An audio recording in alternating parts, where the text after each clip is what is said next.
Stan Maillot, bonjour. Bonjour. Vous êtes actuellement en cavale. Vous êtes condamné par la justice française pour avoir soustrait en 2006 le jeune Vincent à la garde de son père pour des révélations très graves qu'il a faites à son sujet. Oui. Pouvez-vous revenir sur cette affaire, s'il vous plaît? Oui, en deux mots, il s'agissait d'un enfant de 10 ans qui souhaitait obtenir justice de la part de l'appareil judiciaire de Perpignan, qui a pu témoigner dans un premier temps dans son milieu familial, c'est-à-dire auprès de sa mère et de sa grand-mère, en sachant que c'est la grand-mère qui a un peu poussé pour que la maman accepte d'entendre l'enfant, ce qui n'était pas déjà très évident. Et il se trouve que l'appareil judiciaire, dès que la mère s'est attachée à faire entendre l'enfant par les gendarmes, s'est retournée et contre l'enfant et contre la mère, quelque chose qui en fin de compte, je l'ai découvert plus tard, est la procédure d'usage dans notre pays. Quelle était la teneur des révélations de cet enfant? Elles étaient gravissimes, c'est-à-dire que l'enfant accusait son géniteur de le violer régulièrement, depuis un âge assez jeune, je crois que c'était au moins 5 ans, 5-6 ans par là. Enfin, du moins, lui, il avait déjà fait ses premières déclarations à l'âge de 7 ans et demi, 8 ans. Il l'accusait de le violer après lui avoir fait prendre des drogues. Il expliquait comment son père faisait un trafic de cassettes sur lesquelles des mises à mort d'enfants, des viols collectifs, des tortures et des mises à mort d'enfants étaient filmés, ce qu'on appelle des snuff movies. Il accusait son père de pas mal de choses de cette nature-là, y compris de traficoter un peu avec des petits sachets de poudre blanche et d'avoir un élevage de rats dans son sous-sol, de se faire des projections privées de snuff movies avec des amis et de se moquer de lui en racontant comment se passaient les viols du petit garçon. Voilà. Je crois que ce témoignage est visible. Vous avez mis en ligne une vidéo qui tourne sur Internet. Dans quelles conditions avez-vous recueilli le témoignage du jeune Vincent?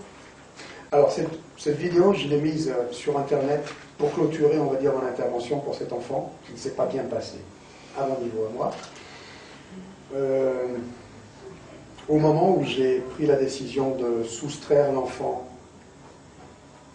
à son géniteur et à l'appareil judiciaire, je reviendrai dessus si ce n'est pas clair pour vous, au moment où donc je protégeais cet enfant, j'ai naturellement pris son témoignage vidéo, et à un moment où j'estimais qu'il n'y avait plus rien d'autre à faire, j'ai décidé de le mettre en ligne, c'est-à-dire quand moi je suis sorti de prison en 2007, oui c'est ça, en 2007, j'ai mis en ligne le témoignage de cet enfant sur Internet, et afin que ce témoignage puisse rester sur Internet et continuer à se diffuser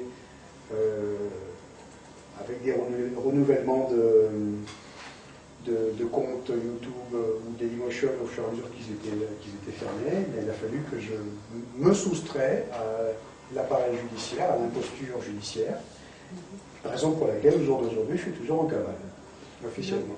Y a-t-il eu des événements qui vous ont poussé, d'autres événements, d'autres affaires judiciaires qui vous ont poussé à agir ainsi, au lieu de faire confiance à la justice? Oui, il y a, depuis l'affaire Vincent, il y a eu d'autres cas où effectivement je suis intervenu et je peux difficilement en parler, mais si, je ne suis pas certain d'avoir bien compris la question. Oui, en fait, y a-t-il eu d'autres événements, des événements qui vous ont fait comprendre que dans l'affaire Vincent, vous n'obtiendrez pas gain de cause devant la justice et qui vous ont poussé à partir avant tout verdict de la justice? Alors, la justice avait déjà rendu son verdict, en réalité, quand moi je suis intervenu. C'est-à-dire que quand j'ai pris connaissance du dossier, je rappelle que si je suis intervenu pour aider cet enfant, c'était mandaté par l'association politique de vie pour laquelle j'étais bénévole, que je devais rédiger des rapports chronologiques pour que cette association, se prétendant venir en aide pour les personnes victimes de violences judiciaires, mette en ligne sur son site les rapports en question. Et que donc c'était dans le cadre de cette fonction que j'étais allé à la rencontre de cet enfant et de cette maman. Et découvrant l'énormité du dossier, j'ai compris que mon rôle devait être autre que simplement faire un rapport chronologique, mais intervenir physiquement pour éviter à cet enfant d'être repris à sa mère, ce qui était prévu, et donc d'être remis dans le réseau et entre les griffes de son géniteur. Et ce qui, moi, m'avait conforté dans l'idée qu'il n'y avait pas d'autre solution que cette solution qui paraît un peu extrême, qui paraît en décalage de la loi, alors que c'est tout le contraire, elle est totalement conforme à la loi, c'est qu'effectivement, quand j'avais travaillé pour Politique de vie, j'avais rédigé des rapports chronologiques sur des affaires similaires. Alors, je vais vous en citer une en exemple, qui se situe à Montpellier. C'est l'affaire Corinne Bouget, du nom de la maman qui m'avait autorisé à l'époque à faire son rapport chronologique. Et cette maman s'était attachée bien sûr à saisir la justice pour poursuivre son ex-mari qui était allé vivre en Grande-Bretagne parce que son ex-mari avait fait des agressions sexuelles sur les petites filles. Et l'appareil judiciaire s'était retourné contre elle. Et un beau jour, la juge Elisabeth Chauvet, je me rappelle très bien de son nom, qui était, je crois, juge pour enfants ou juge des affaires familiales, donc à Montpellier, a pris la liberté de convoquer l'ex-mari qui était résident en Grande-Bretagne dans son bureau pour un rendez-vous secret, de faire envoyer parallèlement des personnels de l'association pour l'enfance et l'adolescence, du personnel de la FEA, à l'école pour kidnapper les deux petites filles, les faire ramener à son bureau et les remettre au géniteur. Le géniteur, qui s'appelle Blanc, son nom de famille, le prénom, je ne me rappelle pas, et qui, au moment des faits, c'est-à-dire au moment où cette magistrate s'est permis de faire ce kidnapping en règle, était poursuivi en France et en Grande-Bretagne pour des faits de violence sexuelle, d'agression sexuelle, sur les dites petites mineures. D'accord ? Et il faut savoir que Elisabeth Chauvet a acté son kidnapping, lui a donné une forme judiciaire 5 jours plus tard. C'est-à-dire que techniquement, c'est bel et bien un kidnapping. Donc, moi, j'ai vu ce genre de dossier, j'ai décortiqué ces dossiers, j'ai mis ça en forme, j'en ai d'autres, je ne les ai pas à l'esprit, celui-ci était le plus symptomatique pour moi. En plus, Perpignan, l'affaire du petit Vincent, c'est Perpignan. Perpignan dépend de la Cour d'appel de Montpellier. La Cour d'appel de Montpellier, c'est l'environnement donc, où il y avait déjà cette affaire que j'étais en train de traiter avec cette juge et tout l'appareil judiciaire de Montpellier qui s'était retourné contre elle. Montpellier, c'est aussi donc, la Cour d'appel de Montpellier, c'est aussi le procureur général Aumeras, à l'époque. Et il faut savoir que le procureur général Aumeras était celui, dans une autre affaire que j'ai étudiée, l'affaire Kamal, avait mandaté des barbouzes pour aller enlever la fille Kamal aux États-Unis, avec le père qui avait son asile politique, et la remettre dans le réseau.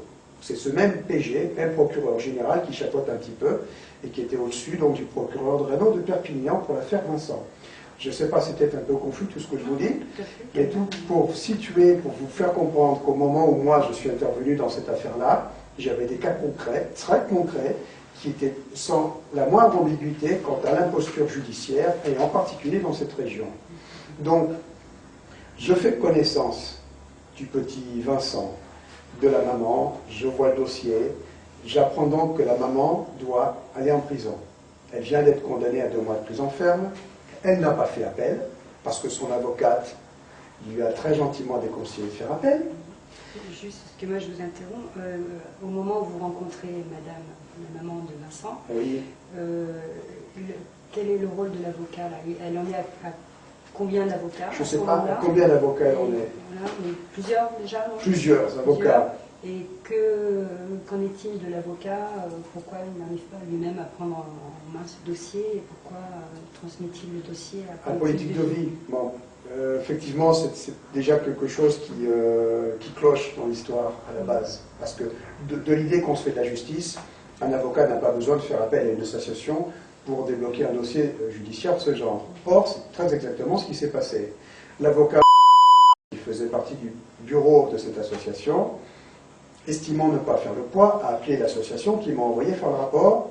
Et quand moi j'ai rencontré le petit garçon, la maman dans le bureau de l'avocat, j'ai eu un entretien rapide avec l'avocat qui m'a dit, que je connaissais déjà d'une affaire précédente, qui m'a dit: Stan, tu m'as l'air de vouloir aider cet enfant, mais si tu veux aider cet enfant, sache que moi je ne peux pas aller plus loin, il faut que je te dise, il faut que tu prennes tes responsabilités et que tu le planques, avec la mère si possible. Donc j'ai immédiatement été briefé par un auxiliaire de justice en fonction, qui lui avouait ne pas pouvoir aller plus loin. Ça c'est gravissime, et ça arrive très souvent.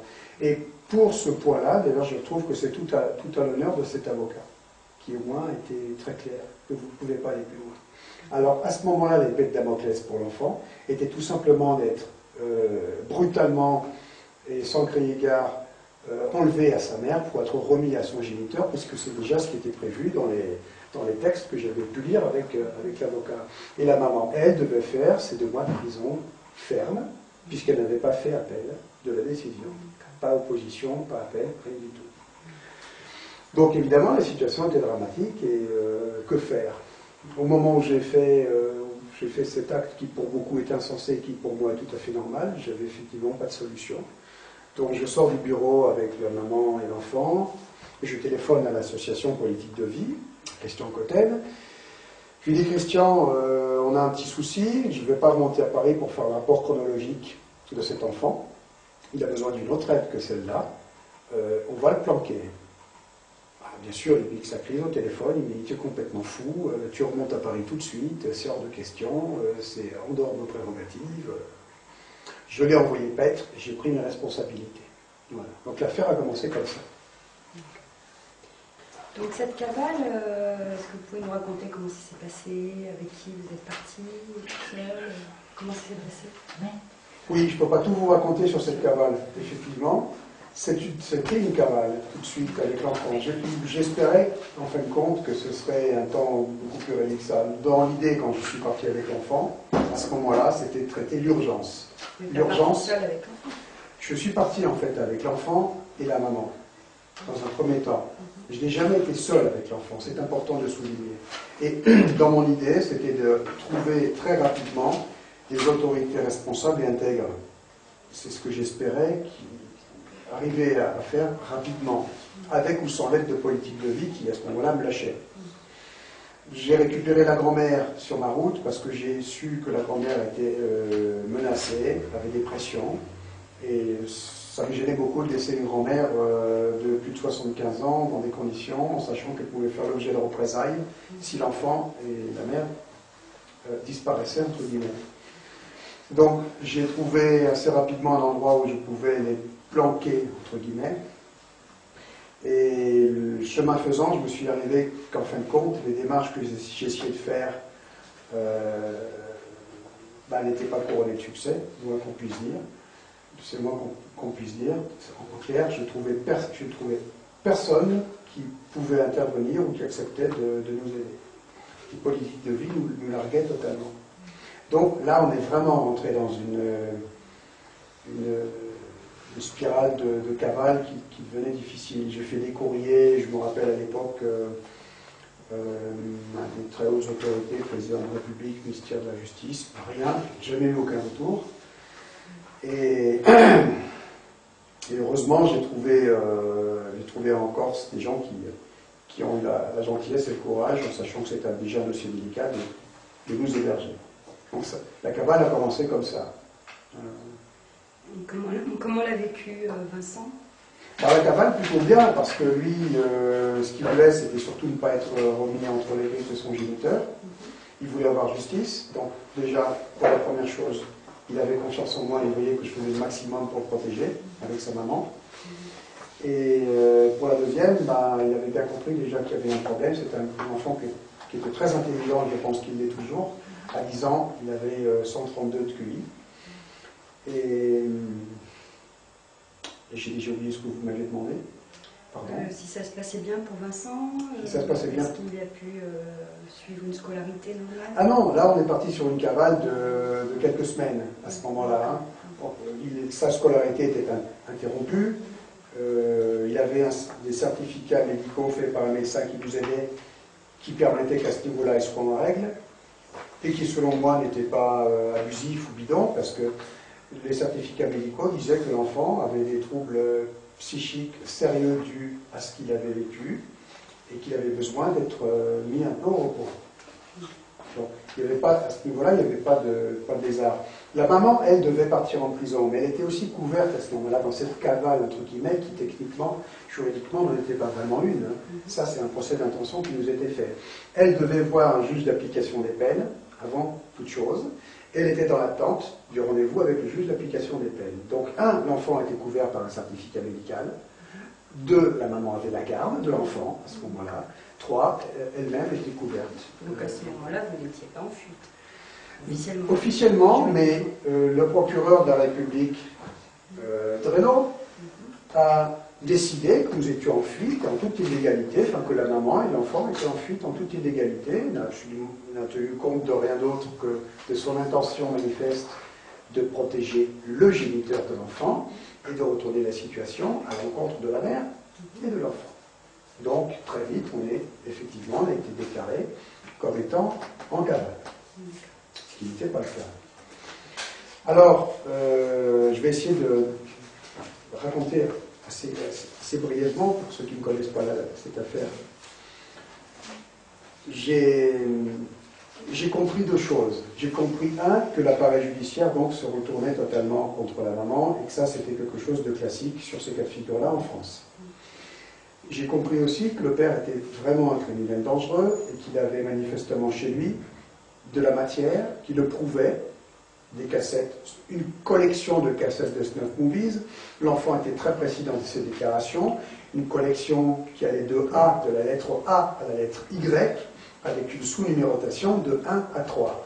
Et explication donnée par un magistrat qui travaillait avec moi d'une façon clandestine. Le 1 à 3, c'est que les volets 1, c'était le viol. Le volet 2, c'est le viol collectif, torture. Le volet 3, c'est la mise à mort. C'est ça, la collection du père Tanière, qu'il avait chez lui. Donc, voyant que l'appareil judiciaire était de plus que de mauvaise foi, je me suis dit, ne trouvant pas d'aide, ce que j'ai le plus intérêt à faire maintenant, c'est très vite récupérer une preuve pour pouvoir la leur balancer en pleine figure et faire en sorte que cet enfant soit écouté et les obliger, au moins, à faire le minimum pour que cet enfant soit en sécurité. Donc j'ai pris sur moi d'organiser le cambriolage de la maison du père, qui à mon niveau est une perquisition sauvage qui s'imposait.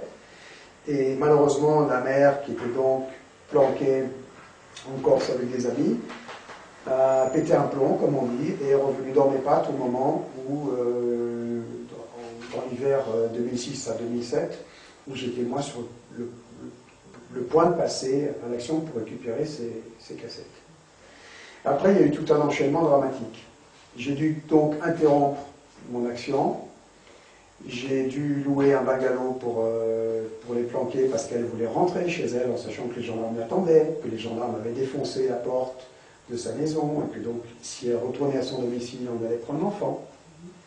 Elle faisait comme si elle était idiote et qu'elle ne le savait pas et que ses crises de nerfs et ses émotions étaient plus importantes que la protection de l'enfant. Donc, ok, je loue un bungalow en urgence pour les loger.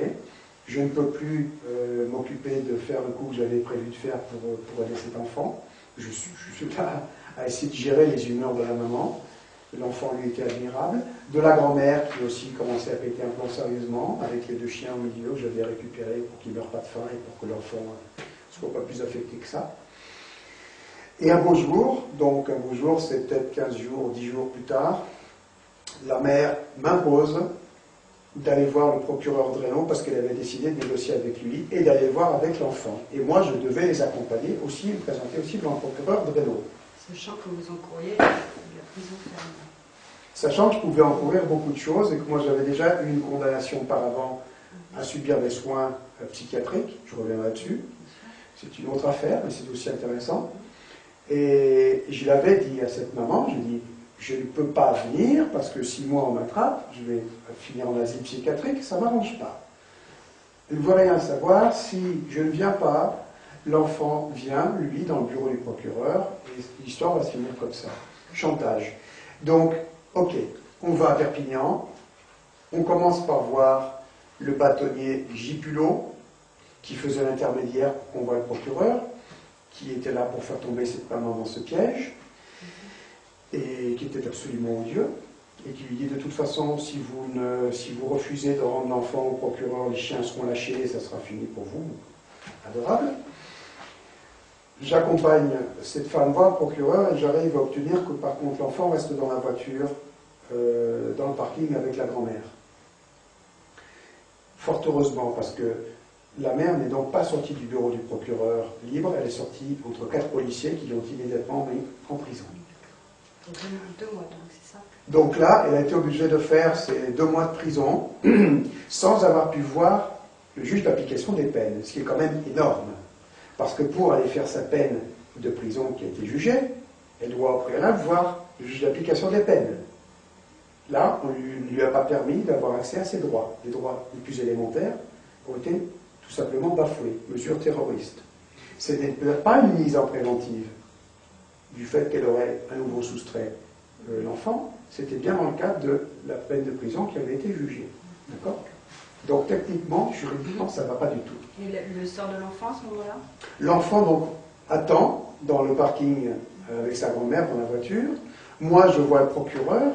Je lui dis, mais écoutez, monsieur le procureur, j'ai là une vidéo que j'avais prise de l'enfant. Son témoignage est très clair. Avant de faire quelque chose de dramatique, prenez connaissance, je vous prie, de ce document. Il m'a dit, vous, je ne vous connais pas, je ne veux pas vous connaître. Il m'a viré de son bureau, alors qu'il savait, monsieur Dreno, que c'était moi qui détenais l'enfant. Alors, je ne sais pas, si le procureur Dreno estimait que j'étais moi coupable, qu'il ne voulait pas connaître, de détenir l'enfant, donc d'être l'acteur principal de cette soustraction mineure, je m'étonne qu'il n'ait pas voulu me connaître plus et puis me mettre en garde à vue pour permettre de récupérer l'enfant, qui disait être en danger. Il y a quelque chose qui ne va pas. Donc, de leur point de vue à eux, ils m'auraient incité à aggraver cette infraction. Okay, c'est assez croustillant quand même. Pour revenir donc à ce moment précis, je redescends donc totalement dépité. La maman s'est fait arrêter, elle s'est fait jeter en prison. Le procureur m'a viré de son bureau, son voir document et s'en arrêté moi curieusement. Le petit, désespéré d'apprendre que sa maman part en prison, je repars avec la grand-mère et le petit. Et pour faire simple, je pars à Paris avec eux, avec la voiture de location, et je trouve un point de chute tout à fait inattendu, un moment qui est dramatique. C'est-à-dire qu'à ce moment-là, Perpignan est extrêmement dangereux, donc on s'enfuit de Perpignan. À Paris, je n'ai plus personne pour m'héberger, l'association politique de ville ne veut plus entendre parler de nous, bien sûr. J'ai plus d'argent, j'ai plus un rond dans les poches. J'étais au chômage à cette époque-là, puis c'était fin de mois, j'avais plus rien. Et bref, j'arrive quand même jusqu'à Paris. La grand-mère était totalement effondrée. Qu'est-ce qu'on va faire? Où on va aller? Ça partait très très mal. Je ne savais pas où trouver l'aide. Je passe toute une série de coups de fil. J'ai passé beaucoup de temps à accrocher une cabine téléphonique, à frapper à beaucoup de portes qui se sont fermées définitivement. J'ai tenté le tout pour le tout avec une vice-procureure qui faisait partie du bureau de politique de vie. Je peux donner son nom, je vous expliquerai pourquoi je peux en parler clairement. Martine Bouillon, qui était de très bon conseil et qui connaissait très bien tous ces dossiers. Je lui ai dit où j'en étais de ma situation. Et à mon grand étonnement, elle m'a dit, écoute, viens, je vais les loger. Martine Bouillon, qui est une personne admirable, a logé cet enfant le temps, la durée que cette maman reste en prison, avec la grand-mère, avec tout ce que ça représentait en termes de risques, en termes de problèmes, à la condition que la veille de la sortie de prison de la grand-mère, je trouve une autre planque. Quand Christian Cotten a appris par moi, qui suis allé lui dire, que son ami Martine Bouillon hébergeait, prenait elle la responsabilité et le risque d'héberger l'enfant, il s'est trouvé un peu con, un peu merdeux, et il est revenu sur sa position, en jurant sur ses grands dieux que dorénavant, il allait aider l'enfant, qu'il avait bien compris, et qu'il allait trouver une planque pour honorer le contrat avec Martine Bouillon, pour la suite. Donc moi, je me suis laissé avoir, j'ai cru en sa bonne foi, et quand la durée Ça a été 1 mois et demi de prison avec les réductions de peine. Quand le mois et demi de prison est arrivé et que j'ai redemandé à Christian Cotten, bon alors où ça en est la planque, parce qu'il va falloir aller chercher l'enfant et la grand-mère chez Martine. Et là, il m'a avoué qu'il n'avait aucune solution et qu'il allait tout simplement demander à Martine Bouillon de reconduire son aide. J'ai dit, je n'y crois pas trop, mais c'est mon ami. Bref, nous sommes allés le soir chez Martine Bouillon. Et quand il lui a annoncé sa façon de voir les choses, il nous a proprement mis à la porte. Elle avait parfaitement raison. Ça passe sur un régie pareil. Donc on s'est retrouvés dans la voiture de Cotten. Le petit, la grand-mère, moi, Cotten avec un joint pour réfléchir. Et puis, quand il nous a bien enfumé avec son joint, il a déclaré illumination, je sais où je vais les planquer, chez ma concubine qui habite en région parisienne. Bon. Nous allons donc à l'appartement de sa concubine. Je ne lui fais absolument pas attention au trajet. Je suis trop préoccupé pour faire attention au trajet. Vous allez comprendre pourquoi je vous précise ça. Et le petit donc reste pour la nuit avec la grand-mère. Le lendemain, la maman sort de prison. Nous sommes au bureau de politique de vie, Christian Cotten et moi avec d'autres personnes, et nous attendons des nouvelles d'un journaliste que j'avais trouvé, un reporter, qui avait accepté de couvrir l'événement et d'attendre la maman à sa sortie de prison. Le reporter nous téléphone pour nous dire les gendarmes ont interdit de prendre des photos, et quels gendarmes? Eh bien ceux qui, en fin de compte, ont immédiatement mis la main sur cette femme au moment où elle est sortie de prison. Elle a été remise en garde à vue immédiatement. Elle a fait 3 pas au sortir de la prison, elle a été à nouveau arrêtée. Nous apprenons ça le matin de sa sortie de prison. Quelques instants après, le téléphone portable de Cotten sur son bureau vibre, décroche, c'est la gendarmerie nationale. Donc la brigade de recherche de Rivesaltes, qui a à nouveau mis en garde à vue Madame Roig, la mère de Vincent. Et qui dit à notre ami Cotten, vous devez ramener l'enfant, parce que si vous ne ramenez pas l'enfant, donc ça c'est l'adjointe au commandant de brigade de recherche de Rivesaltes, l'adjudant Hamon, qui dit, et nous avons le fond sonore, qui dit à Christian Cotten, si vous ne ramenez pas l'enfant dans les 48 heures, les 48 heures de garde à vue de cette femme, les feux du ciel vont s'abattre sur vous, tout le monde va avoir de très très gros problèmes. Si vous ramenez l'enfant, bien évidemment, personne n'aura de problème, je vous le garantis. Bon, quelques instants plus tard, alors, Christian Cotten complètement décomposé, blanc, à peine visible derrière ce nuage de hashish qu'il avait reconstitué pour se remettre, qui disparaît au fur et à mesure sur son fauteuil, sous la table, et qui dit oui, je crois qu'il va falloir redescendre, faire ce qu'on dit, parce que oui, ça va bien se passer. Non. Bon, on commence déjà à se prendre un peu la tête, le téléphone ressonne, et là c'est la mère qui hurle en pleine crise de nerfs. Ramenez le petit à la gendarmerie, j'en peux plus, je ne veux pas retourner en prison. Catastrophe. Bon, ok. J'ai essayé toute la journée de convaincre Christian Cotten que c'était loin d'être noble et loin d'être la solution, et qu'il fallait trouver des gens pour nous aider, et certainement pas remettre l'enfant aux gendarmes, et que je ne croyais absolument pas qu'ils allaient tenir parole et subitement écouter la parole de l'enfant et suivre la procédure prévue. J'ai eu raison. Alors, ce qui s'est passé après, c'est que lui a décidé d'aller chercher l'enfant au domicile de sa concubine et de traverser la France avec sa voiture pour aller le rendre aux gendarmes. Et je n'ai pas eu d'autre choix, moi, que de me joindre au voyage. Non pas dans l'idée à ce moment-là de me constituer prisonnier, mais ce que je voulais faire, je peux vous l'avouer, je l'ai avoué dans le livre que j'ai écrit, je voulais tout simplement sauter sur Cotten à mi-chemin, le ligoter, le bâillonner, le foutre dans le coffre de sa voiture, et repartir avec sa voiture, la grand-mère et le petit, dans une cavale infernale. Chemin faisant, j'ai perdu courage, j'ai réfléchi, cette nuit, au volant de sa voiture, puisque j'ai exigé de prendre le volant de sa voiture, J'ai compris que j'allais partir avec un enfant de 10 ans, une grand-mère qui était totalement les plombs, un mec ligoté, bâillonné dans le coffre de sa voiture. C'était pas bon, parce que j'allais rapidement être arrêté dans ces conditions. Je ne pouvais que discréditer totalement la parole de l'enfant et donner du pain béni, avec en plus une condamnation, je vous le rappelle, que j'avais moi pour l'asile psychiatrique. Donc là, c'était vraiment leur dire, oui, les fous furieux, c'est très bien, c'est l'asile, c'est normal que ce soit un fou furieux qui soit venu aider d'autres fous furieux, puisque l'enfant ment, la maman aussi, bref. J'ai changé d'avis, j'ai dit, on va aller jusqu'au bout, tant pis, moi je vais me constituer prisonnier si on en est là, et je vais essayer de trouver avant une solution pour que les gendarmes ne puissent pas arrêter l'enfant.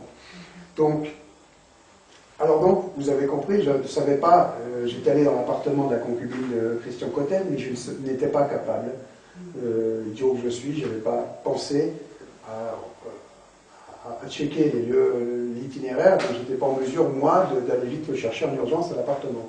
J'étais obligé d'accepter que Cotten aille le chercher lui, le laisser gérer ça.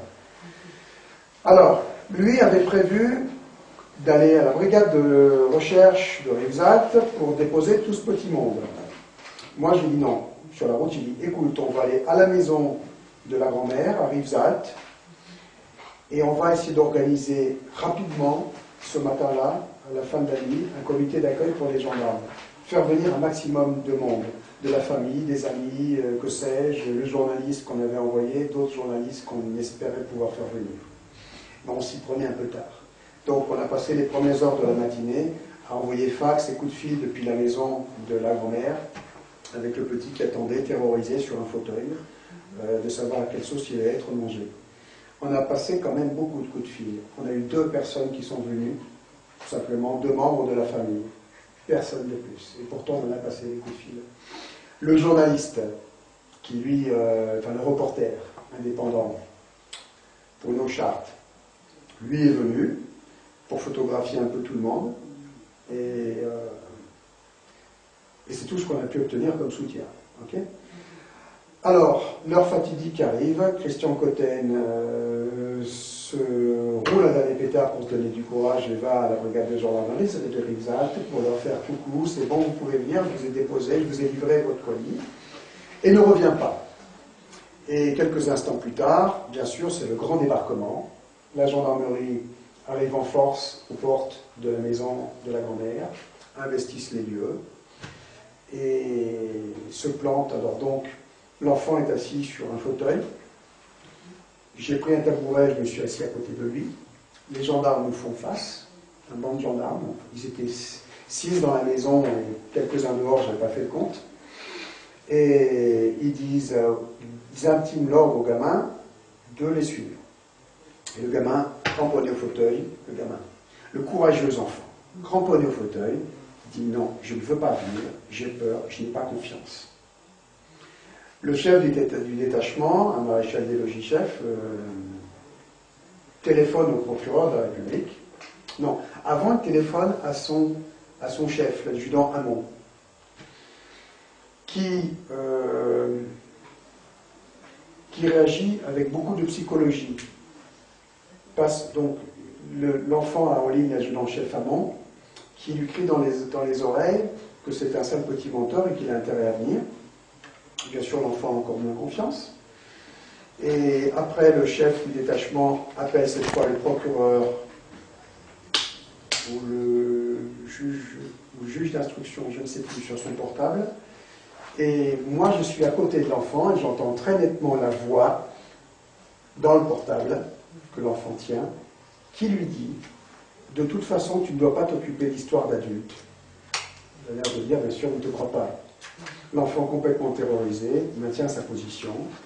Les gendarmes commencent à s'énerver et je dis « Mais vous n'avez tout de même pas usé de violence. » Ah, le chef dit « Bon, monsieur Maillot, il est quelle heure? Je vous mets en garde à vue. » Donc il y a un gendarme qui vient me noter et il dit « Mais si que je vais user de violence. » Et ils se sont jetés assis sur le gamin pour l'embarquer, en bousculant la grand-mère de 75 ans de passage assez violemment. Voilà comment s'est fini cet épisode-là. Donc je me suis retrouvé moi aussi à la brigade de gendarmerie, me noter. C'est la dernière fois que j'ai vu le petit Vincent. Et moi, là, je suis parti donc pour une garde à vue, qui était assez amusante, suivie de 21 jours de prison en préventive, 21 jours de grève de la faim, ce qui me concernait. Non pas pour moi, mais parce que j'exigeais en revendication que cet enfant soit rendu à sa mère, et que cette mère soit libérée. J'ai tenté mon coup. La mère, elle, alors je ne sais pas, la mère était en garde à vue aussi, je ne l'ai pas vue. Et je supposais, quand moi j'ai été mis en prison, que la mère avait dû être libérée de sa garde à vue. Effectivement, ça avait été le cas. Et je ne savais pas du tout ce qu'il en était advenu de l'enfant. J'étais horriblement inquiet quand j'étais en prison. Vous avez pu savoir ce qu'il en était advenu, justement? J'ai su plus tard, par l'avocat que j'avais pu trouver comme soutien, que l'enfant avait été placé dans un centre social, dans un premier temps. Donc, soulagement. Ouf, au moins, il n'a pas été rendu au géniteur. Mais bon, soulagé à moitié parce que de toute façon c'était provisoire. Alors, j'ai fait appel de mon incarcération en préventive et très curieusement, ils m'ont libéré au bout de 21 jours. Ils m'ont fait sortir de prison. J'ai fait un passage, bien sûr, pour prendre connaissance de mon contrôle judiciaire. Et j'ai pris une décision, moi, au sortir de prison, de cette préventive, qui a été de ne pas me soumettre au contrôle judiciaire.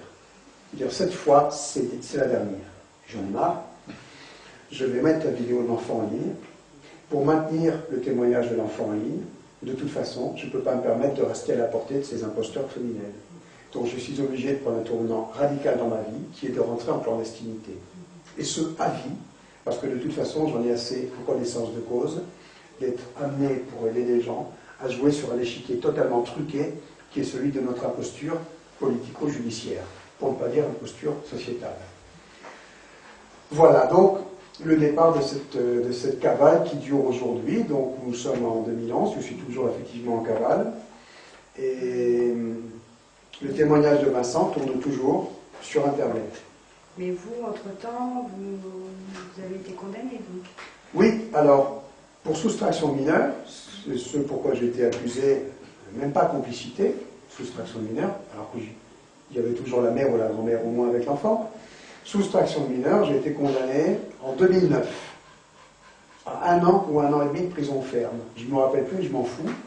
C'est ce qui m'avait été dit par des gens qui étaient venus des 4 coins de la France à cette occasion-là. Je vous explique, quand j'ai mis la vidéo en ligne de Vincent, le témoignage de Vincent, qu'on trouve toujours sur Internet, cela fait réagir beaucoup de gens qui avaient un peu de cœur en faveur de cet enfant. Et quand j'ai fait savoir que moi j'allais passer en jugement en février 2009 et que cela devait leur permettre après de statuer en matière civile pour remettre l'enfant à son géniteur, c'est une procédure qu'ils sont plus ou moins obligés de suivre pour mettre dans les illusions, ça fait réagir les gens. Et il y a une trentaine de personnes donc, qui est venue des 4 coins de la France et qui s'est très gentiment, très pacifiquement postée devant le tribunal de grande instance de Perpignan avec des banderoles, soutien Vincent, Vincent tient bon, etc. Et après ils sont très calmement rentrés dans la salle d'audience. Moi, je n'étais bien sûr pas là, je souhaitais toujours rester libre. Ça m'a été relaté, j'ai eu des rapports écrits de quelques personnes qui étaient là. L'ambiance était très drôle parce que les magistrats étaient extrêmement perturbés, irrités. Même les avocats d'ailleurs de Madame Roig se sont insurgés du fait qu'il y avait des gens venus soutenir la cause de son fils. Extraordinaire. Alors, à l'occasion de ce jugement très amusant qui m'a été relaté en détail, nous avons su qu'il a été reconnu que l'enfant avait bel et bien été violé. Ils l'ont dit. Oui, on sait effectivement aujourd'hui que l'enfant a été violé. Ce qui n'empêche pas que Stan Maillot est un fou et qu'il n'aurait jamais dû faire ça.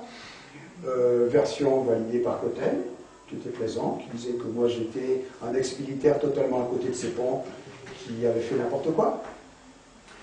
Et il a même été sous-entendu par les avocats, un des trois avocats de M. Tanière, donc le bourreau présumé, et à mon avis plus que présumé, et certifié de Vincent. que ça aurait peut-être été moi qui aurais été l'auteur des viols de Vincent, puisqu'il était reconnu que l'enfant avait bien été, en fait, on était d'accord, il avait bien été violé.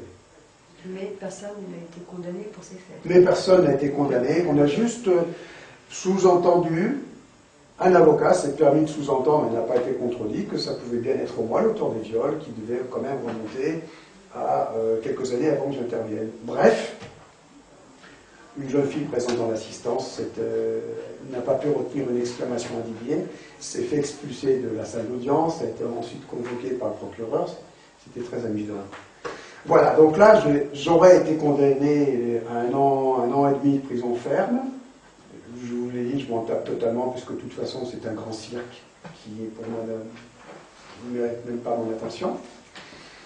Et là où on est arrivé à faire quelque chose d'intéressant, c'est que moi, étant en retrait, hors de portée, mettant toute mon énergie pour que le témoignage de Vincent en vidéo tienne sur des comptes Dailymotion de YouTube qu'on renouvelait au fur et à mesure qu'ils étaient fermés, parce qu'il y avait une sacrée bataille, ils voulaient à tout prix que ce témoignage disparaisse. Avec cette pression qu'ils ont eue de quelques personnes de cœur du peuple qui est venu pour soutenir sa cause, eh ben, l'appareil judiciaire a fait machine arrière et a préféré, en statuant au civil, rendre l'enfant à la mère. Donc c'est assez intéressant. Mais ce fut une demi-victoire, parce que la maman, elle, a eu entre les pattes le contrat avec la posture politico-religieuse, politico-judiciaire, pardon, d'obtenir que l'enfant, cette fois, garde le silence et n'essaie plus de témoigner. Ce qui, pour le devenir psychologique de Vincent, est plus que moyen. La seule chose qui peut l'aider sur un plan psychologique, c'est le fait que son témoignage est toujours en ligne, que je le crois, que je sais qu'il dit la vérité aujourd'hui, et que d'autres personnes, beaucoup de monde le soutiennent. Voilà. Voilà pour cette histoire-là. Est-ce que vous pouvez revenir sur le fait que vous avez déjà été condamné à de la prison? C'est ça, vous avez déjà fait de la prison, vous a demandé de vous soigner sur le plan psychologique. Est-ce que vous pouvez nous expliquer ça? Oui, alors là je fais un petit retour en arrière dans ma vie privée, dans ma vie avant d'intervenir dans ce genre d'histoire. J'étais gendarme pour commencer ma carrière, erreur de jeunesse, j'ai fait une école de sous-officier de gendarmerie. Ça aurait pu bien se passer, ça ne s'est pas bien passé. J'ai été à un moment donné envoyé en Guyane française, en renfort brigade. J'étais gendarme mobile, j'ai été envoyé en renfort brigade en 1991 ou 92. Et là, j'ai tout simplement été témoin des pires exactions possibles de mes propres collègues sur la population guyanaise. Et à un moment donné, à une occasion quelconque, il était question de sodomiser un enfant, un Surinamien de 15 ans, parce qu'il avait passé la frontière du Suriname mourant de faim une fois de trop en Guyane française. Il était question donc, entre gens de bonne compagnie galonnés de gendarmes, de procéder au viol collectif de cet enfant. Là, j'ai pété un câble. Je crois me rappeler avoir collé le chef en question contre un mur et avoir eu une réaction assez explosive qui est mal passée pour mon commandement. J'ai tenté de m'expliquer. J'ai été immédiatement déféré auprès du commandant de la compagnie où j'étais en renfort, qui a refusé de m'écouter, qui a haussé le ton avec les autres pour que je ne puisse pas dire la raison pour laquelle j'avais perdu mon sang-froid. Manifestement, donc, tout le monde devait bien savoir ce qui se passait dans cette joyeuse brigade. Et j'ai donc été viré de cette brigade pour être renvoyé à mon unité d'origine, à la protection des aires de lancement de la fusée Ariane, ce qu'on faisait en tant que gendarme mobile de façon classique. Et là encore, mon commandement n'a rien voulu savoir. Quand je suis retourné de Guyane française à mon unité, avec tout le monde, j'ai donc été traduit devant un expert psychiatre, un colonel psychiatre, à mon commandement, à Liambron, qui avait manifestement mission de m'envoyer en asile. Lui, il m'a demandé, il m'a dit, vous m'avez pas l'air d'être fou, Maillot, est-ce que vous pouvez m'expliquer ce qui s'est passé? Pourquoi? Bon, je lui ai dit très exactement ce qui s'était passé, ce que j'avais vu. 15 jours plus tard, il avait rendu sa sentence. Il ne m'a pas descendu, au contraire, il m'a mis P1, c'est-à-dire psychologiquement parfait, pour lui, il n'y avait rien à dire. Ce qui n'a pas du tout arrangé mon commandement. Cela dit, une carrière prenait au moins un très mauvais tournant. Et j'étais amené à prendre une décision, c'était démissionner de la gendarmerie. J'ai fait une mutation pour un régiment des forces spéciales qui n'avait rien à voir avec la gendarmerie. Et plus tard, j'ai dû quitter définitivement l'armée pour d'autres raisons. Mais j'ai quand même eu quelques petits soucis encore avec la gendarmerie. Et à cette époque, donc, je commençais à mettre le nez dans la problématique de l'imposture politico-judiciaire, étant moi-même dans le camp de la gendarmerie, témoin de choses particulièrement pénibles à savoir. Que finalement, vous n'avez pas pu dénoncer. Que je n'ai pas pu dénoncer à ce moment-là.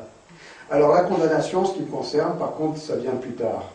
J'ai donc, après, quand j'étais civil, une agence de protection, et j'ai protégé des gens qu'il ne fallait pas sur l'île de la Réunion.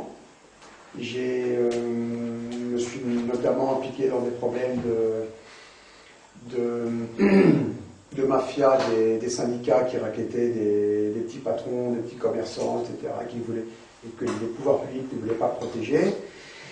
Et je perturbais la paix sociale, faisant le travail des policiers et des gendarmes avec une équipe privée parfaitement en règle, tant et si bien qu'un beau jour, après quelques menaces par quelques francs-maçons de l'administration locale, quelques fonctionnaires locaux, j'ai été jeté en prison un beau jour pour organisation d'un groupe de combat.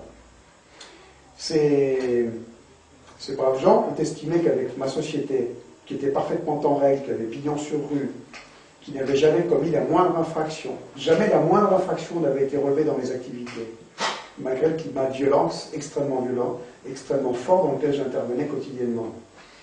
Et bien malgré ça, ils ont estimé que moi, tout seul, j'étais un groupe de combat. J'étais un groupe de combat.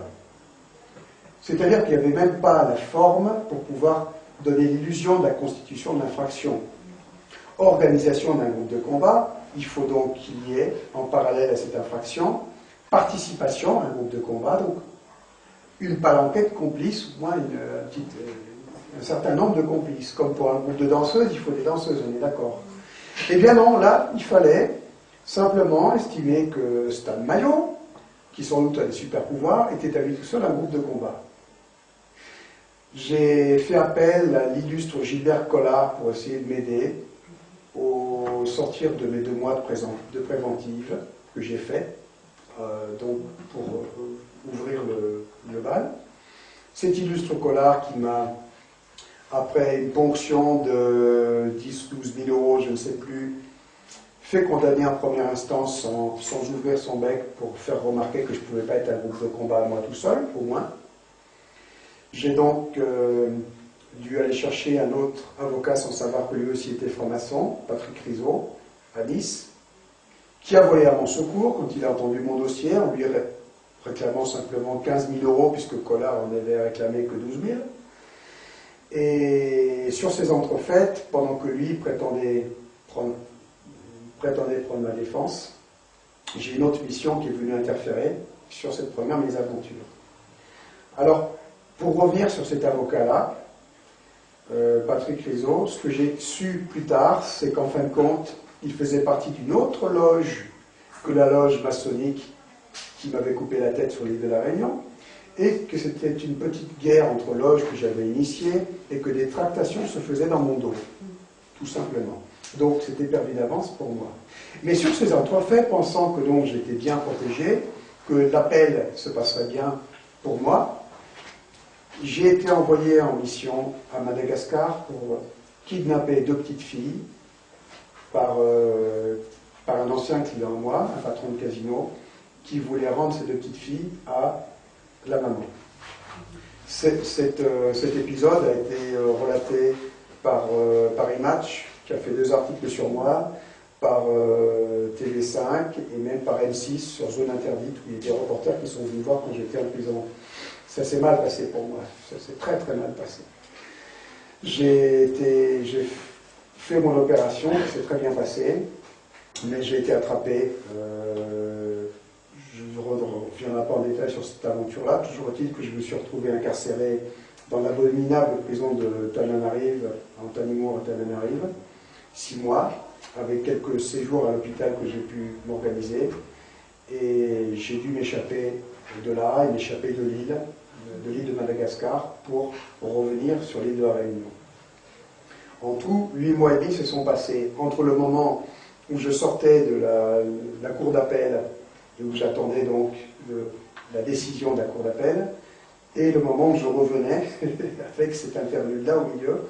Et il faut savoir que sur l'île de la Réunion, où je travaillais donc et où j'avais été, où j'ai eu ces problèmes, ce qui m'arrivait sur Madagascar était le feuilleton quotidien pour tout le monde. Donc je finis par revenir cette mésaventure malgache. Je reprends contact bien sûr tout de suite avec la posture judiciaire locale, pour faire savoir coucou, je suis là, je reviens, voilà, où est-ce qu'on en est.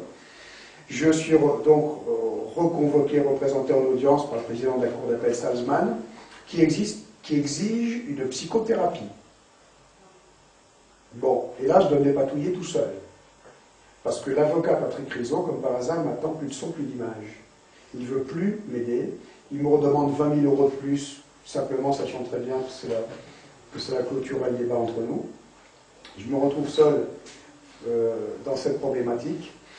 Et je dois avoir un expert psychiatre auprès des tribunaux, à La Réunion, très certainement choisi au milieu du cercle maçonnique, avec un préfet qui doit très certainement m'attendre avec le stylo prêt à signer pour mon internement, et j'en suis parfaitement conscient. Donc je prends la décision à ce moment-là de quitter l'île de la Réunion, on est en 2005, en catastrophe, pour venir me réfugier en France, et essayer de trouver de l'aide dans le milieu judiciaire français, métropolitain. Je me faisais encore des illusions à cette époque-là. Et étant parti, sans aller voir l'expert psychiatre qui m'attendait au tournant, j'ai été condamné, donc, à défaut, en appel, à subir une psychothérapie. C'est-à-dire que le président de la cour d'appel, Salzman, a estimé, sans aucune attestation, sans aucune, sans aucune pièce, que j'étais fou et qu'il fallait très certainement une psychothérapie, et sans doute en internement, c'était juste une ligne très laconique qui pouvait tout autoriser. J'ai fait cassation. J'ai dû dépenser le peu d'argent qui me restait pour rentrer en cassation, qui était suspensif aussi, donc jusqu'à ce que je perde en cassation en 2006, j'étais encore protégé, on ne pouvait pas m'interner. Maintenant c'est fini, on peut, si on m'attrape, on peut m'interner, il n'y a aucun problème, puisque j'ai été condamné à cela. Donc vous êtes sur le coup de 2 mandats d'arrêt. Alors, j'ai une condamnation à l'internement, on peut dire, pour faire court, et qui manifestement a vie comme épée de Damoclès au-dessus de ma tête. J'ai cette condamnation à 1 an ou 1 an et demi de prison ferme, je ne sais pas, pour avoir tenté d'aider, pour avoir aidé cet enfant. Voilà où j'en suis, et voilà ce qui, je pense, à mon avis, aujourd'hui, légitime largement le fait que je reste en clandestinité. Et alors, là où vous pouvez avoir une interrogation, c'est sur le fait que je n'ai pas été interné quand les gendarmes m'ont arrêté avec le petit Vincent. Mais il faut savoir qu'entre le moment où j'ai perdu en cassation et le moment où eux ont mis la main sur moi et m'ont passé au peigne fin pour savoir qui j'étais, la condamnation en question n'était pas encore enregistrée à Nantes.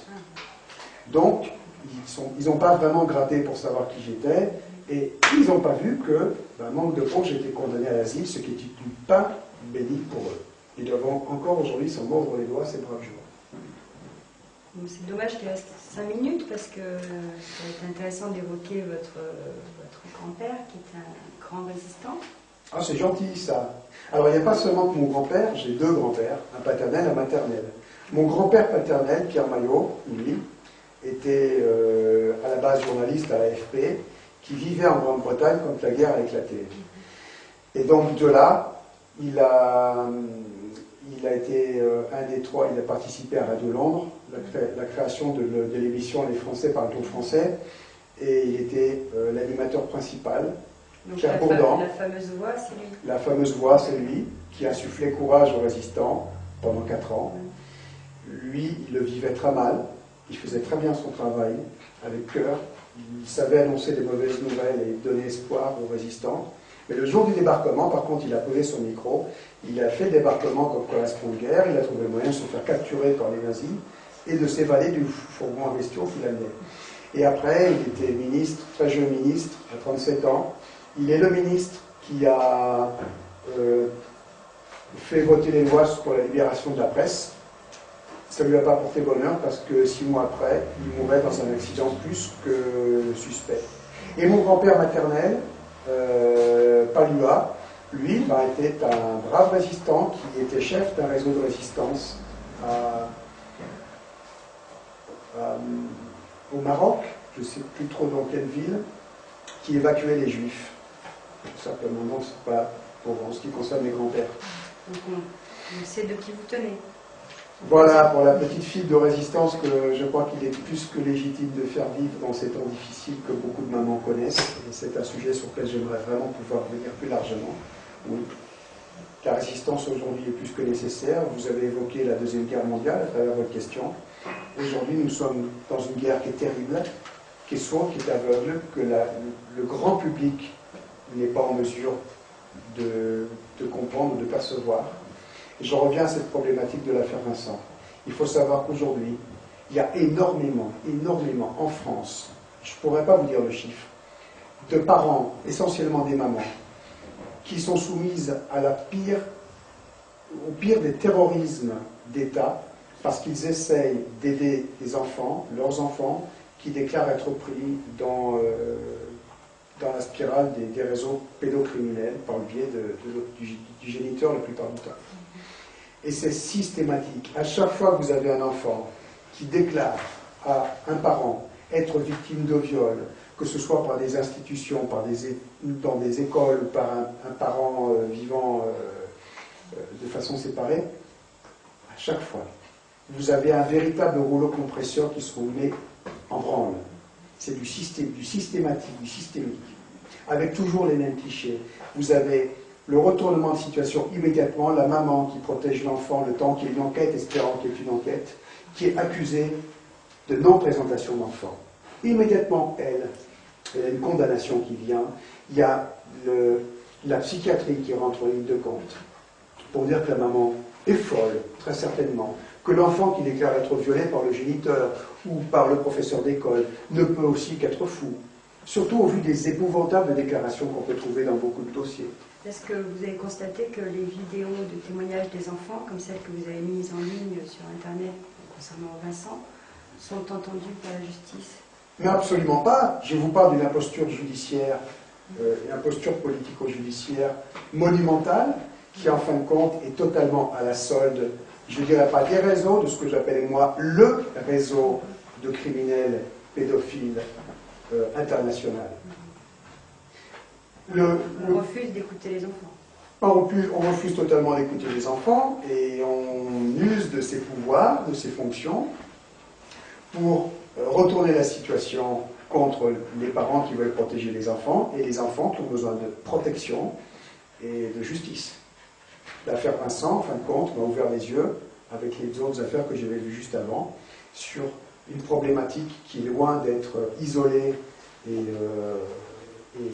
anecdotique. C'est quelque chose de lourd, de formel, d'épouvantable dans toute la France, dans d'autres pays aussi. Aujourd'hui, je vous parle de la France. Donc on va pouvoir continuer un peu plus si vous voulez en savoir plus là-dessus, parce que j'ai beaucoup de choses à vous dire. Très bien. Une prochaine fois, parce qu'il ne reste qu'une minute. Non, je ne sais pas comment on peut finir. On peut couper aussi.